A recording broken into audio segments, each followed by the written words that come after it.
제가 한 번은 유명한 뮤지컬 여러분 아시나요? My Fair Lady. 이걸 본 적이 있었는데요. 관심이 있으신 분들은 아실 겁니다. 거기에 이런 가사가 나옵니다. I once had the opportunity to see the famous musical My Fair Lady, and there is a lyric in it that goes like this. 하늘에 계신 주께서 사람을 지으심은 이웃을 도우라 하심이라. 어디서든 땅에서든 거품이 있는 바다에서든 하늘에 계신 주께서 사람을 지으심은 이웃을 도우라 하심이라. The Lord above made man to help his neighbor, no matter where, on land or sea or foam. The Lord above made man to help his neighbor. 그러나 재수가 좋으면 이웃이 도움을 청하러 올 때 당신은 집에 없을 거야. But with a little bit of luck, when he comes around you, won't be home. 제가 이걸 처음 듣고 그저 우스운 가사 같다 이런 생각이 들었는데요. 가만히 이 가사를 들어보면요. 이 가사는요. 우리 모두의 내면을 정직하게 찌르고 있죠. At first, it sounds like nothing more than a humorous lyric, but when you stop and look more carefully, it cuts right to the heart of all really are inside. 여러분 한번 생각해 보시기 바랍니다. 누군가 우리에게 들어주기 힘든 무거운 부탁을 가지고 오거나 또 그 부탁을 우리의 어깨에 짊어지우려고 할 때 가장 먼저 우리의 마음에 일어나는 반응 무엇이죠? Think about it. When someone comes to us with a heavy request, when someone is about to lay a burden on our shoulders, what is the very first reaction that rises up in our hearts? 지금 방금 읽어드렸던 가사처럼 내가 지금 집에 없으면 좋겠다. 내가 그 전화를 못 받았으면 좋겠다. 그런 마음 솔직히 들 때 있으시지 않습니까? I wish I weren't home right now. I wish I had missed that call. If we're honest, don't we all feel that way sometimes? 이것이 우리가 사는 세상의 모습이고요. 동시에 우리 내면의 풍경이기도 하죠. This is the picture of the world we live in, and at the same time, it is the landscape of our own hearts. 왜냐면요. 인간의 타락한 본성 안에는 나 먼저, 나 우선이라는 이기심이 기본값으로 깊이 박혀 있기 때문이죠. The reason is this: deep within our fallen human nature, selfishness, the instinct of me first, is the factory default setting. 그래서 우리 여기 아이들 많은데요. 우리 아이들 길러보신 분들은 다 아실 겁니다. 어린 아이한테요. 내 거야, 나 먼저 그런 말 안 가르쳐 줘도요. 자연스럽게 다 알아서 잘 하지요. That is why we never have teach a child to say mine or me first. They do it naturally without any instruction. 그런데 여러분 이런 말은요 아이들한테 100번을 가르쳐도 잘 듣질 않습니다. 형이 먼저 먹어, 오빠가 먼저 가 이렇게 양보하는 말 100번 1000번 가르쳐도 아이들이 100% 순종하기 어렵지요. But you go first or take the bigger piece. Those you can teach 100 times and still struggle to see results. 왜 그렇습니까?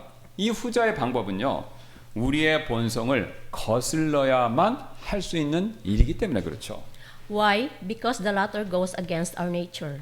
그러나 오늘 본문 말씀은요 우리의 이런 이기적인 본능, 본심을요 완전히 뒤집어 놓는 그런 내용을 말씀하고 있습니다. But our text today turns this instinct of selfishness completely upside down. 오늘 본문 말씀을 우리가 깊이 있게 제대로 이해하려면요 본문의 배경 잠깐 먼저 알아볼 필요가 있는데요. To understand this passage, we need to briefly consider its background. 여러분 지금 바울이 이 편지를 썼던 로마 교회에는요 일련의 사건들이 있었습니다.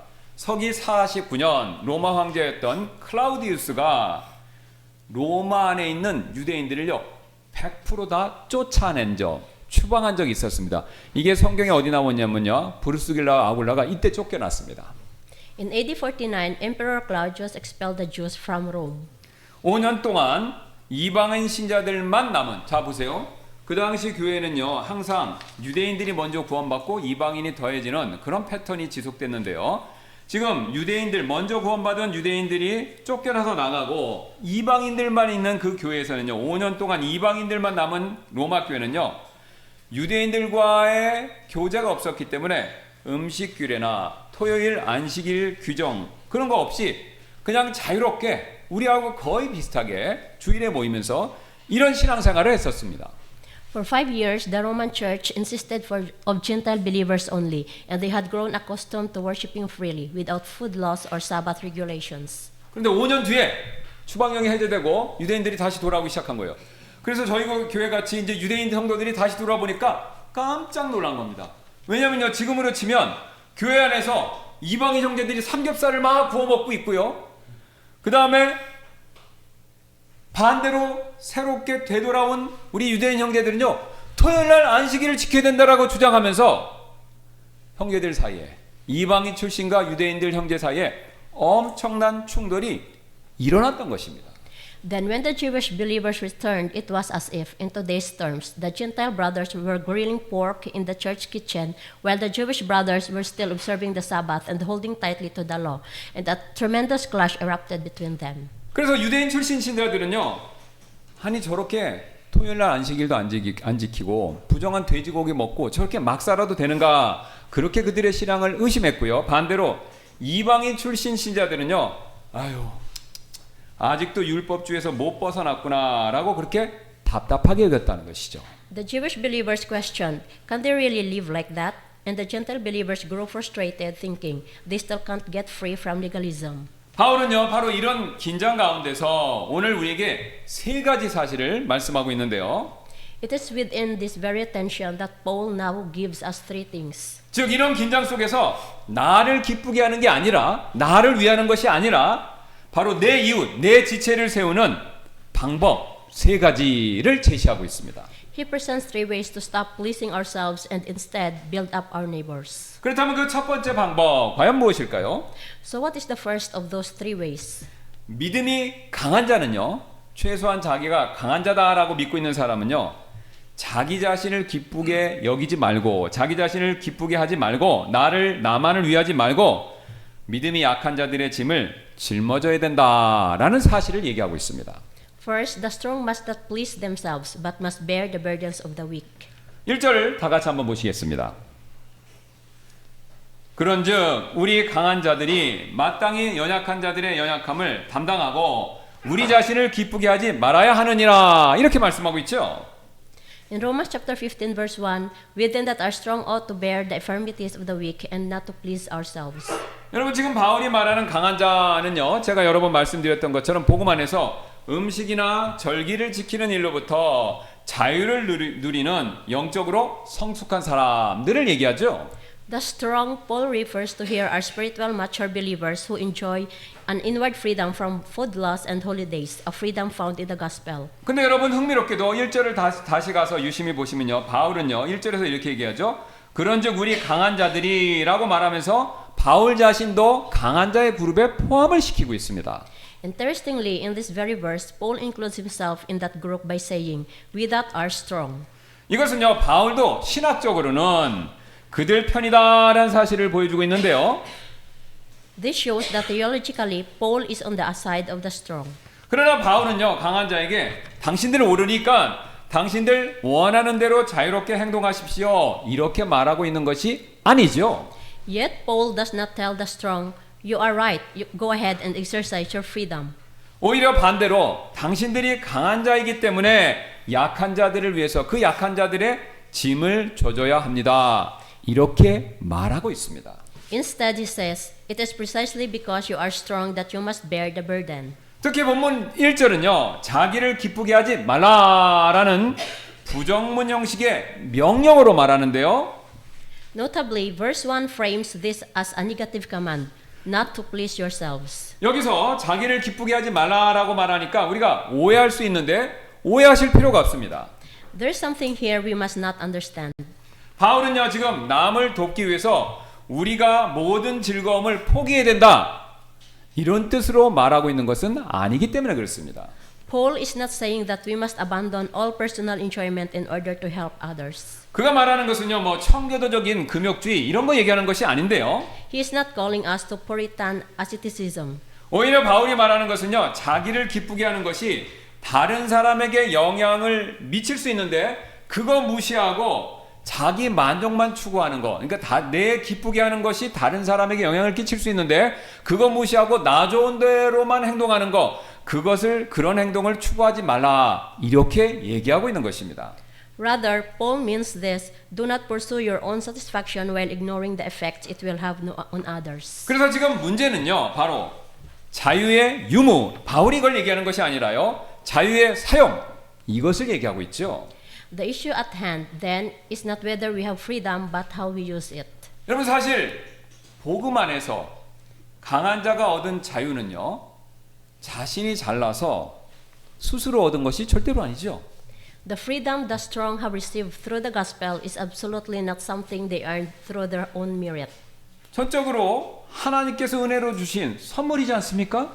It was freely given by the sovereign grace of God alone. 여러분 한번 생각해 보세요. 저와 여러분이 지금 내가 믿음이 강한 자다 이렇게 판단하신다면요, 내가 강한 자로서 지금 가지고 있는 신앙 지식, 내가 막 성경 보고 혼자 연구해서 생긴 겁니까? 아니면 누가 앞서서 나에게 가르쳐 줬기 때문에 그것을 가지고 있는 것입니까? The theological knowledge we possess as the strong, did someone not teach us that?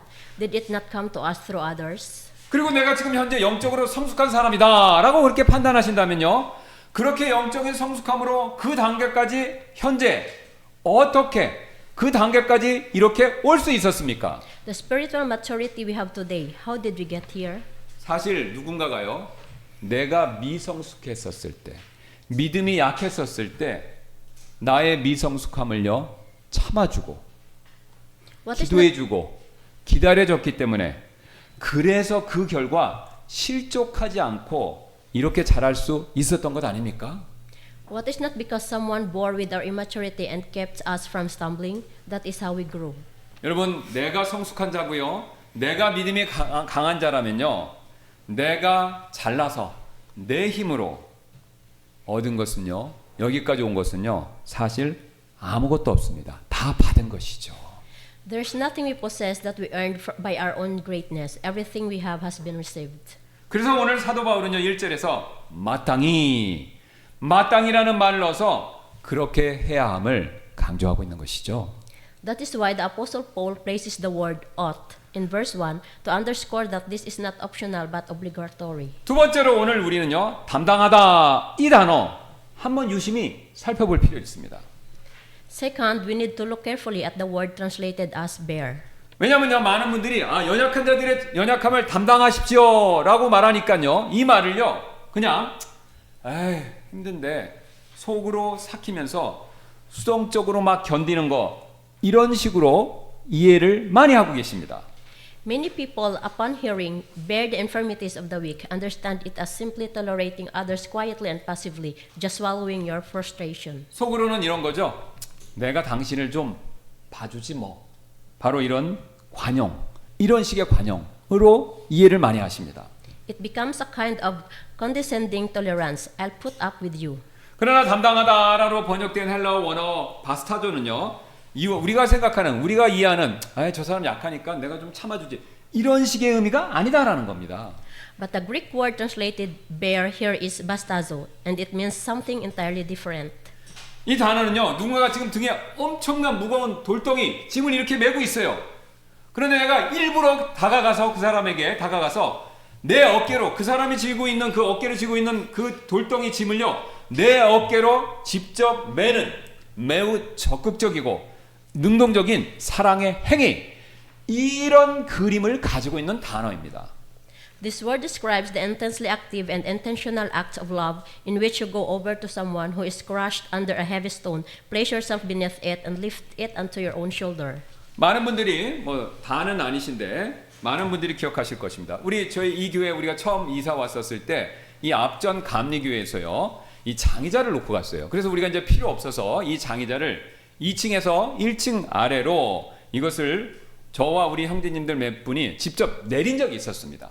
After our church moved to this location, we once needed to bring down some pews that the previous congregation had left behind, carrying them from the second floor to the first. 예, 한 10몇 개 되는 거를 그때 내렸었는데요. 그 중에 한 개를 제가 이렇게 어깨를 메고 계단을 내려갈 때 갑자기 이렇게 중심을 잃고 살짝 흔들린 적이 있었습니다.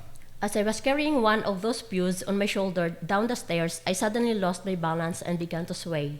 때마침 그때 어떤 형님 옆에 계시다가 제가 이렇게 흔들려서 막 주춤하는 사이에 그분이 얼른 저 대신 그 장의자를 어깨로 메고 버텨주셔서 그때 큰 사고를 피할 수 있었습니다. Just at that moment, a brother who was standing nearby quickly stepped in, shouldered the pew alongside me, and steadied it, and a serious accident was averted. 여러분 그때 그 형제님의 행동은요. 목사님 힘이 그것밖에 안 되세요? 저리 비키세요. 제가 대신 질게요. 라는 태도가 전혀 아니었었습니다. That brother's response was not at all, Pastor, is that all the strength you have? Step aside, let me do it. 위험한 순간에요. 저를 돕고자 하는 순수한 마음에서 나오는, 저를 무시하는 게 아니라 긴박한 상황에서 저를 돕고자 하는 순박한 마음에서, 순진한 마음에서 나오는 행동이었다는 것이죠. It came from a pure and simple desire to help me in a moment of danger. 이처럼요. 성경에서 오늘 본문이 말하는 진정한 담당하다 이 말 뜻은요. 내가 당신을 좀 봐주지, 이런 관용을 얘기하는 것이 아니라요. 그 관용 뒤에 숨어있는 진실된 마음. 그러나 우리가 이런 진실된 마음이 없다면요. 내가 당신을 봐주지라는 그 관용은요. 위장된 사실은 교만일 수밖에 없다라는 것이죠. True bearing is not the condescending tolerance of I'll put up with you. That kind of tolerance is reality, nothing but disguised pride. 왜 그렇죠? 그런 관용 안에는요. 나는 당신을 위해서 내려다보고 있는 것입니다. 라는 메시지가, 암묵적인 메시지가 숨어 있기 때문이죠. Because hidden within it is the message, I am looking down at you from above. 그래서 도와주는 척하면서 사실은 약한 자에게 당신도 빨리빨리 성장해서 나처럼 열심히 봉사하고 나처럼 좀 잘해봐. 이런 무언의 압박, 압력, 이것을 나도 모르게 가하고 있는 것이죠. And so while pretending to help, you are actually placing a silent pressure on the weak person. Hurry up and be mature so you can be like me. 그러나 오늘 담당하다라고 번역된 이 단어는요. 내려가서요. 그 사람 옆에 가서 함께 그 사람의 짐을 짊어져 주는 것입니다. But the Greek bastazo, translated bear, means to go down to where the person is and lift the load together with them. 그래서 같은 단어가요. 흥미롭게도 마태복음 8장 17절에서 예수님께 그대로 이게 사용되었습니다. This is the very same word used of Christ in Matthew chapter 8 verse 17. 마태복음 8장 17절인데요. 이것은 예언자 이사야를 통해 말씀하신 것을 성취하려 함이니 이르시되 그가 예수님이 친히 우리의 연약함을 담당하고 우리의 질병들을 짊어졌도다 하였습니다. 이 똑같은 단어가 예수님께 사용됐다라는 거죠. That it might be fulfilled which was spoken by Isaiah the prophet saying, Himself took our infirmities and bare our sicknesses. 여러분 보셨나요? 우리가 형제의 약점을 내 어깨로 짊어져 주는 것은요. 단순한 착한 일에서 그치는 것이 절대로 아니다라는 사실을 보여주고 있죠. Do you see it? When we lift our brother's weakness onto our own shoulder, it does not end as a mere act of kindness. 여러분 우리가요. 형제의 짐을 짊어져 주는 것은요. 예수님께서 하셨던 일. 예수님께서 우리를 위해서 죄와 질병과 그 다음에 우리의 약함을 짊어주셨던 그 일을 따라하는 사실은요. 십자가의 일을 따라하는 예수님의 십자가에 대한 모형의 실천입니다. Rather, it is a patterned reenactment of what Christ did when He bore our weakness and our sin and our sickness on the cross. 그래서 여러분 우리가 형제들의 짐을 도와주고 약한 자들의 짐을 짊어져주는 일은요. 단순한 선행에 그치는 것이 아니라요. 사실은 예수님이 하셨던 본을 따라서 우리도 작은 십자가를 대신 지어주는 것이죠. Therefore, every time we carry a brother's burden, we are carrying a small cross. 그래서 예수님께서 이런 맥락하에서 우리에게 누가복음 14장 27절에서 이런 유명한 말씀을 또한 하셨던 것이고요. This is why Jesus said to us in Luke chapter 14 verse 27. 또 누구든지 자기 십자가를, 우리 십자가가 있습니다. 자기 십자가를 지지 아니하고 나를 따라오는 자는 내 제자가 되지 못하느니라. And whatsoever doth not bear his cross and come after me cannot be my disciple. 그래서 어떤 목사님이 오늘 본문을 설명하면서 이런 비유를 드셨는데요. One pastor put in this way. 이것은 연약한 자의 짐을 짊어주는 이 말씀은 마치 형이 너무 지쳐 더 이상 걸을 수 없는 동생을 업어주는 것과 같습니다. 이때 눈알을 굴리며 속으로 그 약한 사람을 무시하면서 억지로 참아준다. 그런 뜻이 절대로 아닙니다. It is like an older brother carrying on his back a younger sibling who is too exhausted to walk any farther. It does not mean rolling your eyes internally and looking down on the weak person while telling yourself you are tolerating them. 저와 여러분이요, 믿음이 강한 자다라고 그렇게 스스로 여기신다면요, 우리 교회 안을 가만히 보실 때 답답해 보이는, 신앙에서 답답해 보이는 형제 자매님들이 분명히 눈에 띄실 것입니다. If you and I consider ourselves among the strong, then no doubt there are brothers and sisters in this congregation who frustrate us, who seem spiritually stuck. 여러분 지금 한번 정직하게 생각해 보시기 바랍니다. In those 우리가 moments, 그런 분들을 봤었을 때 우리의 마음의 첫 번째 반응이 무엇인지 한번 지금 생각해 보시기 바랍니다. in those moments, I want to ask you to be honest with yourself about what your first reaction is. 만약 그런 분들을 보셨을 때, 어휴, 저 사람 여전히 똑같네, 좀 성장해야 될 텐데 라는 마음이 가장 먼저 드신다면, 그런 마음이 바로 오늘 본문이 경고하는 자기를 기쁘게 하는 마음의 한 유형이 된다라는 것이죠. If the first thing that rises in your heart is, I really wish that person would mature already, then that is precisely one form of pleasing yourself that this text warns against. 여러분 사도 바울이 계속해서 말씀하셨던 것처럼 신앙의 덜 본질적인 영역의 문제들 있죠. 음악 스타일, 복장 문제, 주일 성소, 자녀 교육 문제, 뭐 셀 수 없이 많습니다. 그런데 나보다 더 그런 문제에 있어서 보수적인 연약한 형제 앞에서 나는 그런 것에 대해서 개의치 않습니다, 나는 그리스도 안에서 자유가 있습니다 라고 하면서 내 자유를 막 과시하지 않고 오히려 기다리며 기도해 주는 것, 이것이 바로 오늘 본문이 얘기하는 연약한 자를 위해서 자기 십자가를 담당해 주는 일이 된다라는 것이죠. In the non-essential areas of faith, music style, Sunday observance, dress, how to raise children, choosing not to flaunt your freedom before a brother who is more conservative than you, and instead waiting patiently for him is precisely how you take up your own cross for the sake of the weak. 그래서 여러분, 누군가의 신앙의 약점 다 보이시죠? 고개 끄덕 하시네요. 예. 다 보이시죠? 그 약점이 거스리실 때 여러분 꼭 스스로 이렇게 자문해 보시기 바랍니다. 나는 그 형제 자매를 그냥 짐으로 보고 있는가? 아니면 그리스도께서 사신, 피로 사신 정말로 귀한 형제 자매로 보고 있는가? 여러분 그걸 한번 꼭 자문해 보실 필요 있습니다. And whenever someone's weakness begins to irritate you, I urge you to ask yourself this question: Am I seeing this person as a burden or as a brother whom Christ has purchased with His own blood? 우리는 지금까지 믿음이 강한 자는 자기를 기쁘게 하지 말고요, 약한 자의 짐을 져줘야 된다라는 사실을 살펴봤죠. We have seen then that the strong in faith must not please themselves but must bear the burdens of the weak. 믿음이 강한 자가 연약한 자를 위해서 해야 할 일, 이것 외에도 오늘 바울은 2절에서 또 다른 사실을 말씀하는데요. But this is not the only thing the strong are called to do for the weak. 강한 자는요, 이번에는 이웃을 기쁘게 해서 나를 기쁘게 하지 말라고 그랬죠. 이 두 번째는 반대로 그 사람을 기쁘게 해서 그를 세워줘야 된다라는 사실을 얘기하고 있죠. Second, the strong must please their neighbor in ways that build him up. 2절 다시 한번 보시겠습니다. 우리 각 사람은 자기 이웃을 기쁘게 하여 그의 유익을 구하고 그를 세워주도록 하자, 이렇게 말씀하죠. Romans chapter 15 verse 2, Let every one of us please his neighbor for his good to edification.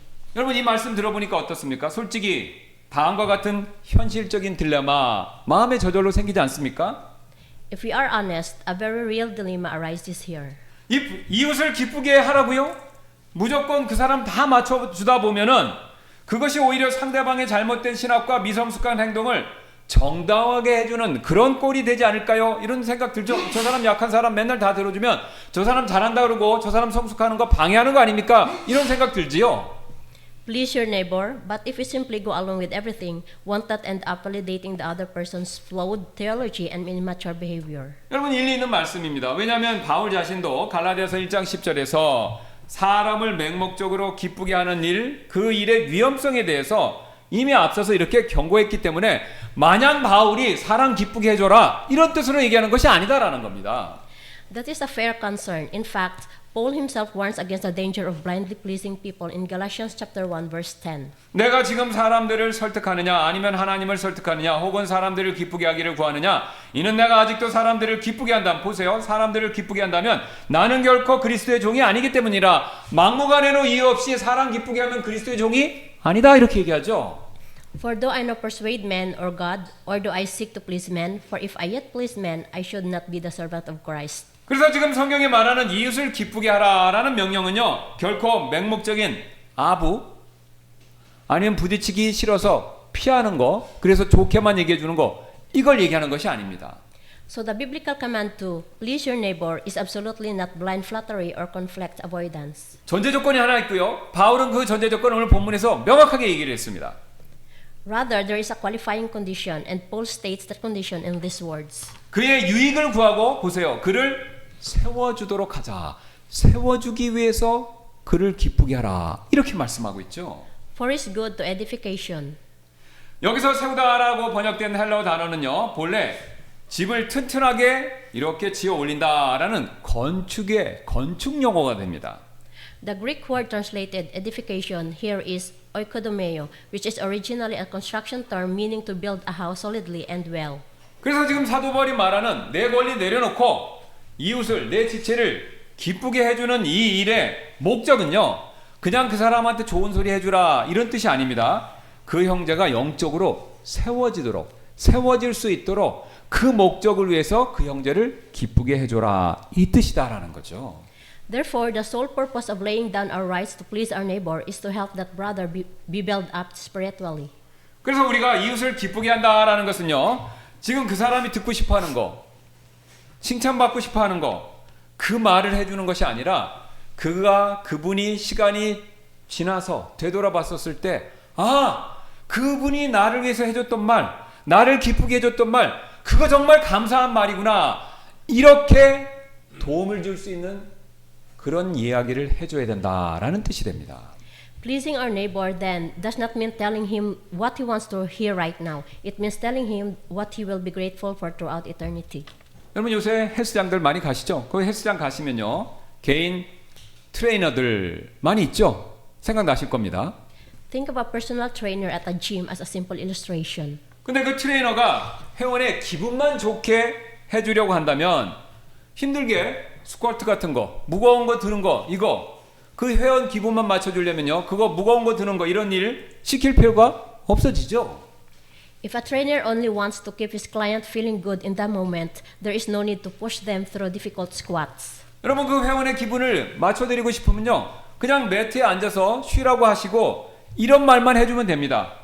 회원님 오늘 컨디션 안 좋으세요? 그럼 그냥 오늘은 쉬세요. 이런 얘기만 해주면 기분 좋죠. 예. He can just let them sit on the mat and say, "Not feeling well today, then just rest." 당장 회원은요 힘드니까 그런 말이 기쁠 수도 있겠지만 그러나 그것은 진정으로 회원의 근육과 건강을 세워주는 일이 아니다라는 것을 우리는 잘 알고 있습니다. The client will be happy in the moment, but that is not genuinely building up their muscles or their health. 여러분 훌륭한 트레이너는요 회원의 장기적인 미래의 건강을 위해서요 때로는요 그 회원이 싫어한다 하더라도 강도 높은 훈련을 하도록 요구하죠.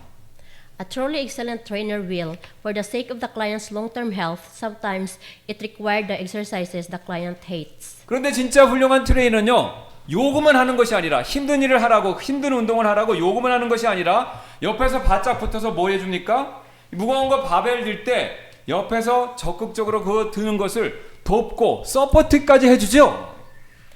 But at the same time, the trainer stands right beside the client, actively spotting them so they do not get hurt. 자 보세요. 제가 막 이게 드는 거 있습니다. 근데 이게 힘이 딸려요. 그러면 진짜 훌륭한 트레이너는요. 요 앞에서 팔짱 끼고 보는 게 아니라 제 뒤로 와서 어떻게 됩니까? 제가 이거 들 때 막 지금 떨려요.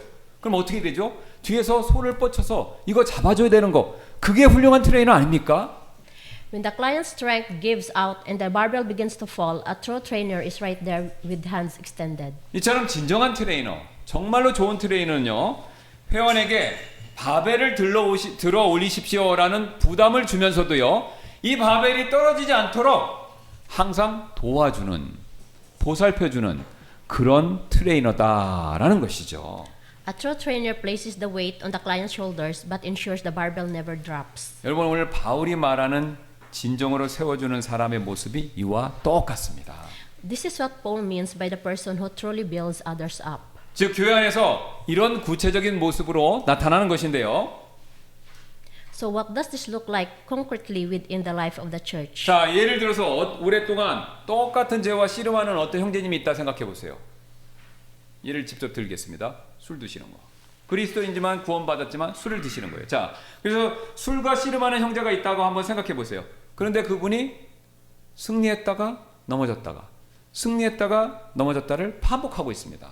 For example, imagine a brother who has been wrestling with the same sin for a long time. He has fallen again. He has made the same mistake again. 그런 모습, 계속 넘어지는 모습을 볼 때마다 우리 마음속에 이런 생각이 들죠? 야, 그분은 진짜로 변하려고 하는 의지가 없는 것 같아. 내가 술 끊으라고 몇 번을 도와줬는데도 이건 그냥 그분 포기해야 되는 거, 그게 맞지 않을까? 이런 생각이 우리가 저절로 들 수밖에 없지요. In that moment, something whispers inside us. That person really doesn't seem to have the will to change. How many times have I helped him already? Maybe I should just give up. 여러분 그런데 만약 우리가 그런 마음이 든다면요. 앞에서 제가 트레이너 예외를 통해서 말씀드렸던 것처럼 트레이너가요. 회원이 이걸 열심히 들고 있다가 흔들려서 못 드는 것 같으니까 손 놔버리는 것과 똑같습니다. But that impulse to give up is precisely the moment when the trainer lets go of the barbell. 여러분 진정으로 세워주는 사람은요. 이 사람이 넘어지고 일어나고 넘어지고 일어날 반복할 때요. 포기하는 것이 아니라 손을 뿌리치는 것이 아니라 더 강하게 붙들어주는 것입니다. 그래서 그런 분들이 있으면 속으로 교회 나오지 마십시오 이렇게 생각하는 게 아니라요. 저분을 내가 더 붙들어줘야 되겠다. 그리고 그분한테 괜찮습니다. 다시 일어나세요. 앞으로 가세요. 제가 기도해드리고 계속해서 할 수 있는 거 도와드릴게요. 이렇게 말하는 사람이 오늘 사도 바울이 말하는 진정으로 믿음이 강한 자의 모습이다라는 것이죠. The person who truly builds others up holds on even tighter at that very moment and says, "It's all right. Get back up. I'm here with you." 여러분 이것이 바로요. 이웃을 기쁘게 하되 그 사람을 세워주는 일으켜주는 진정한 사람의 모습이다라는 것이죠. This is what it looks like to please your neighbor in a way that truly builds him up. 우리는 지금까지 우리의 연약한 지체들을 위해서 내려준 바울이 말한 두 가지 명령 살펴봤죠. We have now looked at two commands for how we can relate to our neighbors. 첫 번째 자기를 기쁘게 하지 않는 것과 이웃을 진실되게 기쁘게 해주기 위해서 세워주는 것, 이 두 가지였습니다. First, not to please ourselves. Second, to genuinely please our neighbor in a way that builds him up. 근데 여러분 이런 말씀 제가 전하는 말씀 들어보니까 어떻습니까? 뭐 이론적으로는 옳고 이렇게 말하는 건 쉽지요. They are easy to agree with in theory and easy to say. 하지만 우리 안에 이기심은요. 우리가 이런 말씀을 듣고 고개 끄덕이고 아멘을 한다고 그렇게 절대로 쉽게 이길 수 있는 적이 아니죠. But the selfishness within us is not an enemy that can be defeated by willpower and determination alone. 그렇다면 우리 안에 있는 이 이기심이란 강력한 적, 이 적을 이길 수 있는 힘, 과연 그 힘을, 능력을 어디서 얻을 수 있을까요? So where do we find the power to do this? 오늘 사도 바울은 3절에서 우리에게 결정적인 한 분을 가리키고 있습니다. In verse 3, the Apostle Paul points us to the one decisive person. 바로 예수 그리스도를 바라보라는 것입니다. 완벽한 모범이 되시고 그래서 우리가 그분을 바라볼 때 이길 수 있는 힘을 얻을 수 있기 때문에 3절에서는요. 그분을 바라보라 이렇게 우리에게 권면하고 있는 것이죠. The one who is our perfect example and at the same time the one by looking to whom alone we are able to walk with this path is Jesus Christ. 그래서 예수 그리스도를 바라보는 것이요. 나를 기쁘게 하지 않고 이웃을 세우는 세 번째이자 가장 깊은 강력한 방법이 된다는 것입니다. This is the third and deepest of the three ways to stop pleasing ourselves and build up our neighbors. 그래서 저와 여러분이요. 강한 자가 되기를 원하시거나 정말로 내가 지금 강한 자다라고 생각하신다면요. 그리스도를 본받아서요. 그 비방. 우리가 그리스도의 십자가를 질 때마다 받을 수 있는 비방이 있습니다. 그 비방을요. 짊어지는 그런 사람이 되어야 합니다.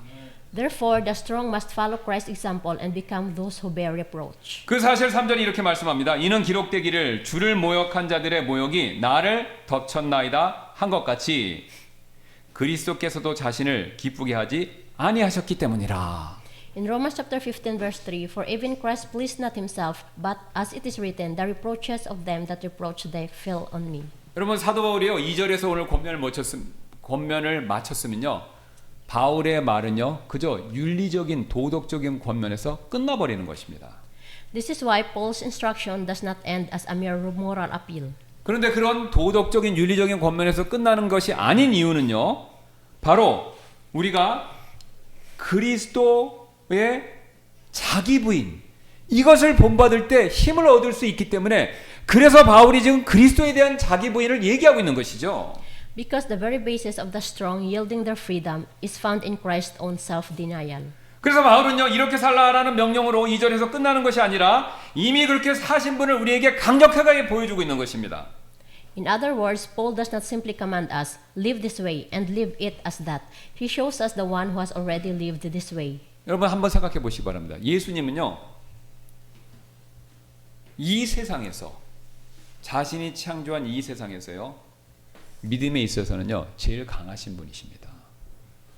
Consider this, Jesus the Creator was the strongest one in all the universe. 왜 그렇죠? 빌립보서 2장 말씀에 따르면요 그분은 본래 하나님과 동등됨의 자리에 계셨던 아들 하나님이셨기 때문에 그렇죠.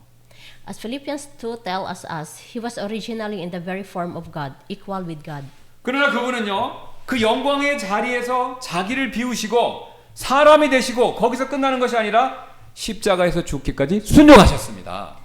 Yet he emptied himself of that glory, became like us in our humanity, and was obedient all the way to death on a cross. 그분은요 겟세마네 동산에서조차도 내 뜻대로 하지 마옵시고 아버지의 뜻대로 하옵소서라고 기도하시며 철저하게 하나님의 뜻과요 우리의 구원을 위해서 자기의 기쁨을요 포기하셨습니다. Even in the Garden of Gethsemane, he prayed, Not my will, but thine be done, utterly surrendering his own desire for the sake of God's will and our salvation. 그래서 한 성경 연구가는요 이렇게 말하는데요. 오늘 3절에서 그리스도가 자기를 기쁘게 하지 아니하셨다라는 이 짧은 한마디 안에 성육신의 의미와 그리스도의 지상생애 전체가 함축되어 있습니다. 이렇게 얘기를 합니다.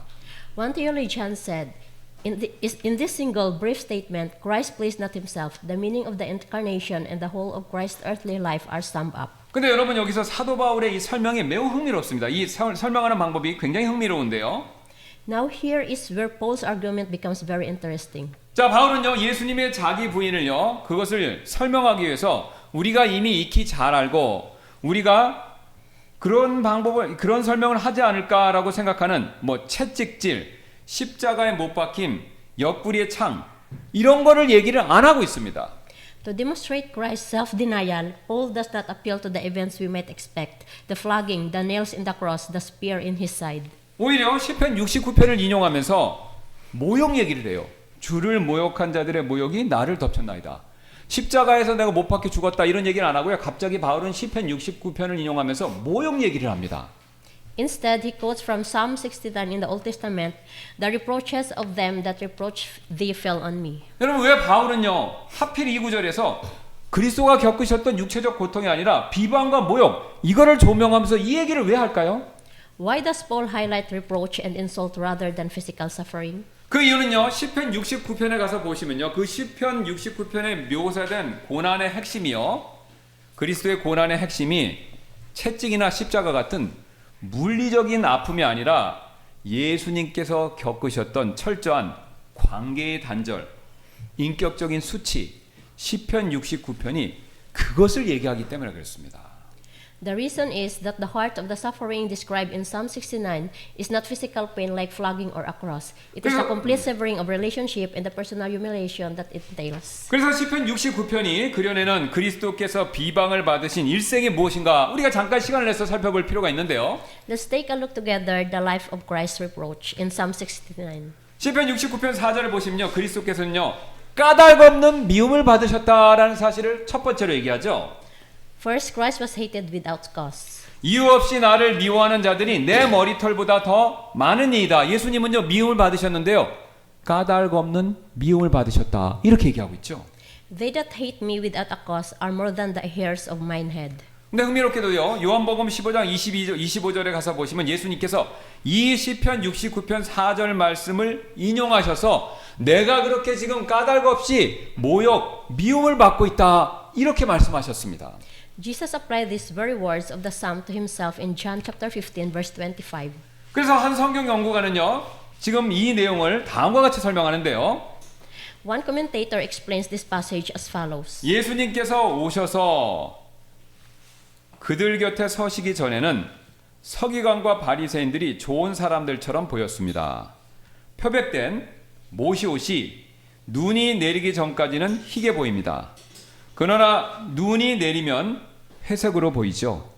마찬가지로 그들 옆에 흠없으신 예수님이 서시자 서기관과 바리새인들의 추악함이 드러나기 시작한 것이었습니다. Before he came and stood among them, the scribes and Pharisees seemed like good men. Bleached linen looks white before the snow falls, but once the snow falls, it looks gray by comparison. In the same way, when the sinless Jesus stood beside them, their ugliness was exposed. 워낙 깨끗하신 분이 바리새인과 서기관들 옆에 서시자 그분이 아무것도 안 하셨는데 그 예수님에 비교해서 나의 추악함이 드러났기 때문에 그래서 그들은요 예수님을 미워했고 예수님이 잘못이 없음에도 불구하고 그분을 싫어했다라는 것이죠. For this very reason, they hated Jesus, even though there was absolutely nothing wrong with him. 69편 8절에 가서 보시면요 예수님께서는요 친동생들에게도 외면을 당하신 모습이 나옵니다. Second, Christ was rejected by his own brothers. 내가 나의 형제들에게는 낯선 자가 되고 내 어머니의 자녀들에게는 외인이 되었나이다. I am become a stranger unto my brethren and an alien unto my brother's children. 마가복음 6장 3절에 따르면요. 한번 시간이 있으시면 꼭 가서 보시기 바랍니다. 마가복음 6장 3절에 가시면요. 예수님 가정에는요. 예수님이 첫째죠. 그 예수님 첫째 다음으로 4명의 아들과 숫자가 정확하게 얘기하진 않지만 여러 딸이 있었습니다.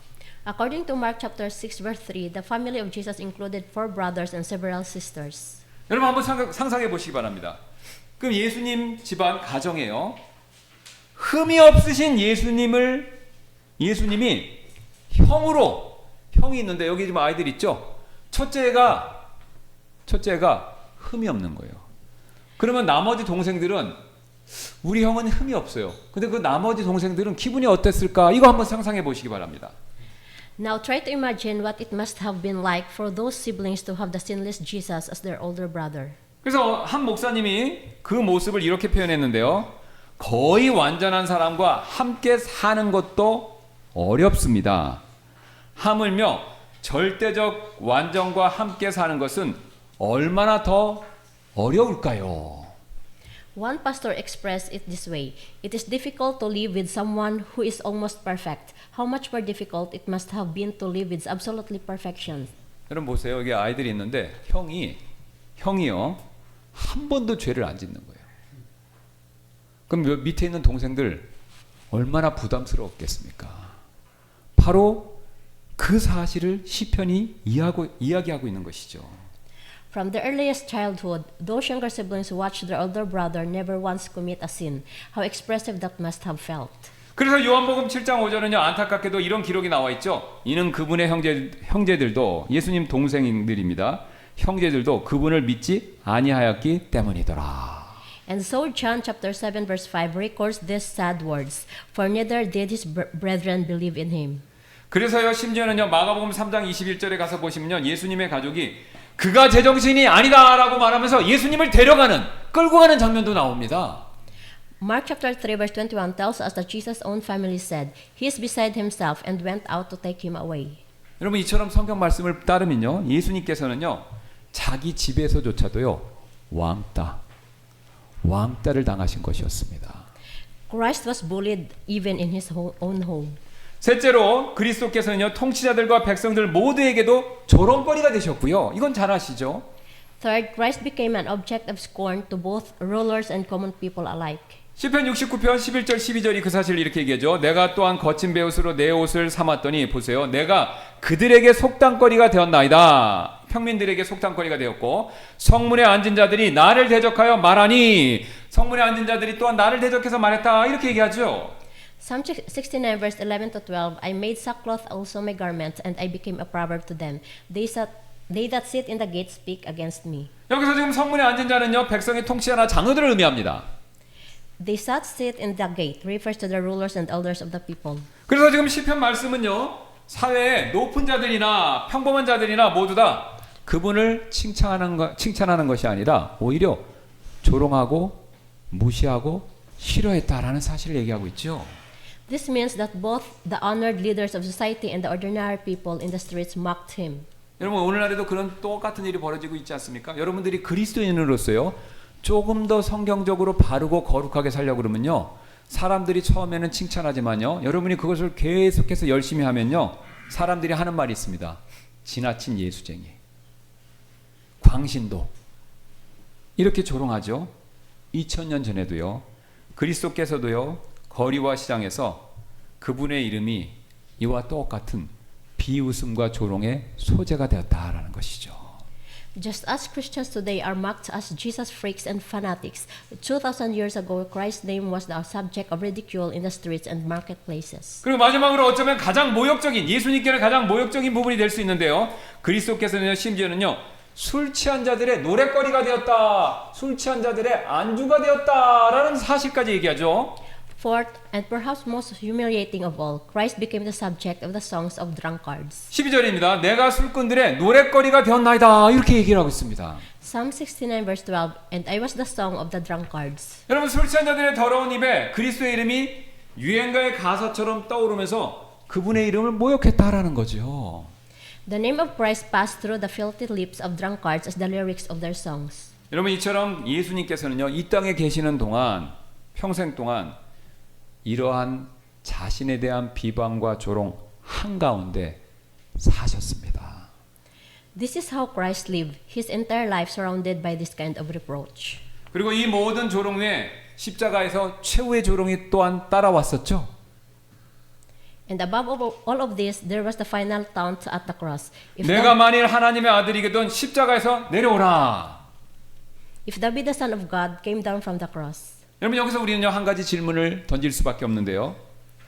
But at this point, we must ask a deep theological question. 왜 사람들은 이토록 까닭 없이 제대로 된 이유 없이 예수님을 미워하는 것일까요? Why did people hate Christ with such irrational intensity? 그리스도께서 십자가에서 짊어진 짐이 있죠. 근데 그 짐을 우리는 보통 한 가지만 아시는데 성경 말씀을 자세히 들여다보면 세 가지로 구분할 수 있습니다. The burden Christ bore on the cross can be understood in three parts. 첫째는요, 죄인을 향한 하나님의 진노. 그 하나님의 진노를 예수님이 담당하셨고요. 그 다음에 여기서 끝나는 것이 아니라 둘째는요, 사람과 사람 사이의 적이와 진노와 미움이 있죠. 그것도 예수님이 짊어지셨고요. 세 번째는요, 사람들이 가지고 있는 하나님을 향한 적이와 미움이 있습니다. 그것도 예수님이 짊어지신 것입니다. First, the wrath of God directed at sinners. Second, human hostility directed at other humans. Third, human hostility directed at God. 그런데 오늘 바울이 인용한 시편 69편은요. 이 세 가지 중에서 세 번째, 바로 우리 사람들이 하나님을 향해서 품고 있는 적이, 미움, 조롱, 이것을 얘기하고 있는 것입니다. The Psalm 69 that Paul quotes in our text corresponds to the third of this, human hostility directed at God. 그렇다면 왜 우리가 쉽게 잘 아는 첫 번째를 하나님이 사람들에게 내리시는 그 진노, 그걸 얘기하지 않고 왜 세 번째, 사람들이 반대로 하나님을 향해서 갖고 있는 적이, 미움, 왜 이걸 얘기할까요? But why does Paul highlight the third rather than the first, which is the most foundational? 여러분 여기에 굉장히 깊은 내용이 담겨 있는데요. The answer runs deep. 여러분 하나님의 진노는요 죄인들을 향하는 것이기 때문에 타당하죠. 이유가 있습니다. 또한 사람과 사람 사이에 미워하고 싸우는 거, 그 미움도요 어느 정도 양쪽에 원인 제공을 하니까 그건 역시 타당하고 나름대로 합리적일 수 있지요. God's wrath against sinners is rational. It has grounds. Even human hatred to other humans has some traceable cause. 그런데 여러분 우리 사람이요 하나님을 향해서 가지고 있는 미움, 하나님을 향해서 품고 있는 적이는요 완전히 이유가 없고 비이성적이고요. 의미 없는 미움이다라는 것이죠. But human hostility toward God is utterly irrational. It is completely sinless and groundless evil. 여러분 다 경험해 보셔서 아실 것입니다. 합당한 이유로 내가 비난과 비판을 받으면요. 그 비난과 비판이 마음은 아프지만요. 받아들일 수 있습니다. 그렇죠? 어렵지만 받아들일 수 있어요. 내가 잘못한 게 있어서 비난을 받으면요. 쉽진 않지만 받아들일 수 있죠. You have all experienced this in some measure. When criticism comes for a justifiable reason, it hurts, but you can receive it. 그러나 내가 잘못한 게 없는데 아무 이유가 없는데 누군가 나를 그저 막 미워한다. 여러분 그 고통은요. 앞에서 말한 고통과 전혀 차원이 다릅니다. But when someone hates you for no reason at all, the pain is an entirely different kind. 주변에 있는 사람이 그냥 날 미워하는 거예요. 내가 잘못도 안 했는데 이유 없이 까닭 없이 날 막 미워하는 겁니다. 여러분 그럴 때 그 사람의 마음은 무너져 내립니다. Before a wall that cannot be explained, a wall that no defense can penetrate, a person simply breaks. 여러분 예수님이 바로 평생 이 세 번째 이 고통 가운데 사셨다라는 것이죠. 여러분 생각해 보세요. 예수님은요 병도 고쳐 주시고요 죽은 자도 살려 주시고요 배고픈 자도 먹여 주셨는데 그 예수님께 돌아온 것은요 결국 사람들의 까닭 없는 이유 없는 조롱과 미움이었습니다. Jesus lived in that pain for his entire life. He healed the sick, he raised the dead, he fed the hungry, but still they hated him. 그리고 이 모든 이유 없는 까닭 없는 증오와 미움을요 예수님은요 단 한마디 변명이나 항변 없이 십자가 위에서 온몸으로 이것을 다 받아내셨습니다. And he absorbed every bit of that groundless hatred into his own body on the cross without uttering a single word in self-defense. 그래서 우리가 교회 안에서 경험하는 가장 억울한 오해 여러분 있죠? 여러분이 약한 지체나 다른 사람들한테요 선을 행하면요 처음엔 고마워하지만요 곧바로 여러분을 착한 사람, 쉬운 사람, 만만한 사람으로 보고요 오히려 감사 안 합니다. 이용해 먹습니다. 오히려 자기 탓을요 우리에게 탓을 돌리죠. 여러분 교회 안에서요 경험하는 이런 가장 억울한 억울함 이런 억울함조차도요 사실 예수님께서 십자가에 겪으셨던 그 억울함에 비하면요 비교가 되지 않는다라는 것이죠.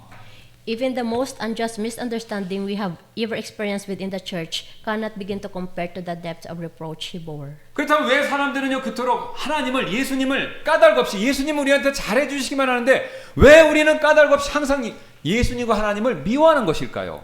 So why do people hate God with such intensity? 여러분 구원받지 않은 거듭나지 않은 사람들은요 본질적으로 하나님을 싫어합니다.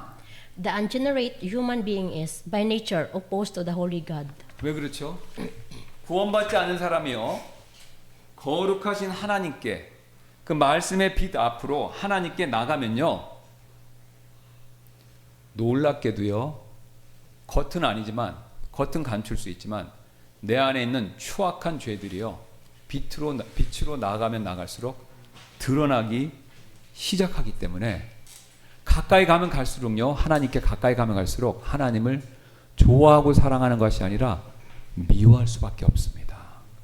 Because before that holy light, every hidden wickedness within the human heart is exposed and laid bare. 더 놀라운 사실은요, 우리 타락한 인간은요, 하나님께서 거저 베풀어 주시는 이 구원의 은혜마저도 이것을요 싫어하고 오히려 모욕적으로 여긴다라는 것이죠. And more astonishing still, fallen human beings find even the free grace of God offensive. 왜냐면요 십자가의 복음은요 우리 인간의 자기의를요 산산조각내기 때문에 그렇습니다. Because the gospel of the cross shatters human self-righteousness to pieces. 여러분 우리가 구원받기 위해서 십자가 앞에 딱 서면요 십자가가 우리에게 직설적으로 해주는 얘기가 있습니다. 당신은 전적으로 타락했고 당신의 힘으로는 단 1%도 구원에 이를 수 없고 당신은 완전히 타락했고 완전한 죄인이고 완전히 진노를 받을 수밖에 없는 하나님 앞에서 쓸모없는 100% 부정할 수 없는 죄인입니다. 라는 사실을 우리에게 선언해 주기 때문에 그렇습니다. The gospel declares you are totally depraved. You are a spiritually bankrupt sinner who cannot earn even 1% of your own salvation. 여러분 그래서요 바리새인들처럼요 자기가 스스로 의롭다 여기는 사람 그런 사람일수록요 십자가 앞에 서는 것, 십자가 옆에 서는 것을요 견딜 수가 그 진리를요 견뎌할 수가 없는 것입니다. To the Pharisees who prided themselves on their own righteousness, this truth was an unbearable insult. 그래서 바리새인들, 서기관들, 종교인들 자기를 신뢰하는 사람들은요 그 예수님 옆에 서면 설수록 자기의 하나님의 기준에 이룰 수 없는 그 의를 깨닫고 보았기 때문에 예수님에 대한 증오와 조롱과 미움을 쏟아낼 수밖에 없었다라는 것이죠. 회개하지 않았기 때문에. And so they poured out their most extreme hatred on Jesus, the one who was declaring their spiritual bankruptcy. 그래서 내가 하나님의 아들이면 십자가에서 당장 내려오라라고 그 조롱 속에는요 사실 우리 인간의 가장 깊은 곳에 또아리를 틀고 있는 창조주 하나님에 대한 반역과 증오, 그 증오가요 예수님이라는 관역을 향해서 일제히 그것을 쏟아냈던 그 말이었던 것이죠. In that chilling taunt, if thou be the Son of God, come down from the cross. The rebellion and hatred against the Creator that had coiled in the deepest recesses of the human hearts all came pouring out at once with Jesus at the target. 그리고 예수님은요 그 까닭 없는 미움, 불합리한 증오와 조롱을요 아무런 항변과 변명 없이 자신의 온몸으로 화살 관역처럼 그 모든 것을 다 받아내신 것입니다. And Jesus, like a target, received every one of those absurd and groundless arrows of hatred into his own body on the cross. 그래서 베드로전서 2장 23절은요 그 사실을 이렇게 말씀하고 있는 것이죠. 그분께서는 욕을 받으시되 되받아 욕하지 아니하셨고. And so 1 Peter chapter 2 verse 23 says of that reality, who when he was reviled not again. 여러분 오늘 본문에서 사도 바울이 우리에게 도전하는 지금 질문한 핵심이 바로 이것입니다. So what is the core challenge that the Apostle Paul is pressing upon us in today's text? 놀랍게도 바울은요 지금 그리스도인들이 세상의 모욕과 박해에 맞서는 그런 거대한 문제 이것에 대해서 말하고 있는 것이 아닙니다. Remarkably, Paul is not addressing the great challenge of Christians standing against the world's persecution and contempt. 여러분 훨씬 더 작은 문제에 대해서 우리에게 말하고 있죠. He is talking about something far smaller. 그저 교회 안에서요 우리 그리스도인들이 다른 그리스도인들과 잘 지내는 거. 여러분 이것을 말할 뿐입니다. He is simply talking about Christians getting along with other Christians. 이것이 우리의 마음에 깊은 울림을 주는데요. And that is precisely what hits us to the heart. 여러분 그리스도께서 한평생 모욕과 십자가의 진노를 짊어지셨다면 여러분 한번 생각해 보세요. 음식과 절기와 같은 사소한 문제 때문에 그런 문제에 있어서 형제의 약점 예수님은 까닭 없이 모욕을 당하셨어요. 그렇다면 우리도 교회 안에서 여러분 덜 본질적인 문제 이거 중요한 겁니까? 그게 구원의 여부입니까? 그 문제에 있어서 그 부족한 문제에 있어서 우리 역시 참아주는 것이 마땅하다.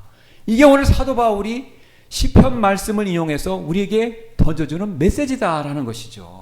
If Christ bore a lifetime of reproach and the full wrath of God on the cross, what possible excuse do we have for failing to bear even brothers' weakness in trivial matters like food and holidays? 그래서 한 성경 연구가가 이렇게 전공을 찌르는 말을 오늘 본문을 보면서 연구하면서 이런 말을 했는데요.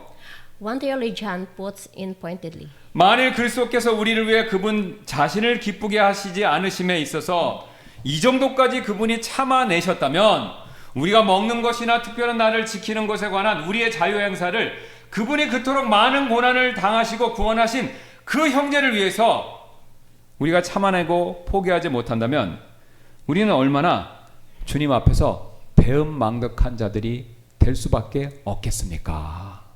If Christ endured to such a degree in not pleasing himself for our sake, how ungrateful it would be for us to refuse to lay aside the exercise of our freedom in matters of food and special days for the very brother whom he saved at the cost of so much suffering. 여러분 이런 비유 한번 생각해 보시기 바랍니다. Brothers and sisters, let me offer you this picture. 누군가가 내가 평생 갚을 수 없는 수백억의 빚을 대신 갚아준 거예요. 내가 지금 막 수백억 빚을 졌는데 누군가 대신 나를 위해서 내 친구가 그걸 갚아준 겁니다. Imagine that someone paid off a debt of hundreds of millions of dollars on your behalf, a debt you could never repay in a lifetime. 근데 그 친구가 그 빚을 갚아주기 위해서 나 대신 수모도 당하고 멸시도 다 당하면서 정말 엉망진창이 되면서 나를 위해서 대신 그 빚을 갚아준 겁니다. And in paying that debt, he endured every kind of humiliation and contempt. He was left blooded and broken. 그런데 정작 그 어마어마한 빚을 탕감받은 내가요, 집에 딱 돌아와서 문을 열고 보니까 동생이 방 청소를 제대로 안 해놨다는 이유로 불같이 화를 내면서 내 동생 멱살을 잡고 막 흔들어대고 있다고 생각해 보시기 바랍니다.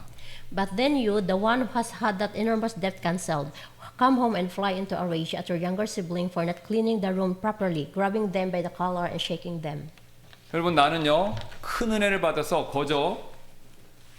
거저받는 은혜를 이만큼 받고 와서 기분 좋아서 집에 들어왔는데 내 동생이 방 청소를 안 해서 그거를 못 참아서 화를 낸다면요, 여러분, 이 기형적인 대비가요, 사실은 십자가 앞에서 주님이 우리를 위해 하신 일과 비교해 봤었을 때 우리가 형제를 용서하지 못하는 거, 이거 사실 얼마나 우리가 주님 앞에서 부끄럽고 우리가 마땅히 해야 할 일을 하지 못한 정말로 하나님 앞에 죄송한 일이 될지, 여러분 이거 꼭 한번 생각해 보셔야 됩니다. The enormous grace you have freely received on one side, and on the other, your refusal to extend even a small measure of patience to your brother, does not the gross contrast of these two things pierce you to the bone as you stand before the cross? 그래서 마태복음 18장의 1만 달란트 종의 비유가 바로 이런 내용이지 않습니까? This is exactly the parable of the servant who owed 10,000 talents in Matthew chapter 18. 그 종은요 1만 달란트, 즉 천문학적 액수를요 완전히 탕감받은 거 다 아시잖아요. The servant had been forgiven 10,000 talents, as astronomical sum that could never be repaid in a lifetime of labor. 근데 돌아오는 길에 100데나리온, 몇 달치 임금, 그거를 내 친구가 갚지 않았다고 그 동료의 목을 잡고 막 흔들면서 빚을 갚으라 이렇게 얘기한 거 여러분 기억나시죠? And yet, on his way home, he grabbed a fellow servant who owed him 100 pence, a few months' wages, by the throat and demanded, "Pay what thou owest." 여러분 마찬가지입니다. 우리가 교회 안에서요, 우리의 영적 지식을 뽐내고 내가 강한 자라고 내 영적 권리를 주장하면서 다른 사람의 연약함을 정죄하는 그 이기심이요, 결국은 하나님께서 나를 위해서 베풀어 주신 십자가의 큰 은혜 앞에서 그런 행동이 얼마나 부끄러운 건지 그것을 깨닫는 것, 이 깨달음에서부터 진정한 성도의 성숙이 시작된다라는 사실을 우리는 명심해야 된다는 것이죠.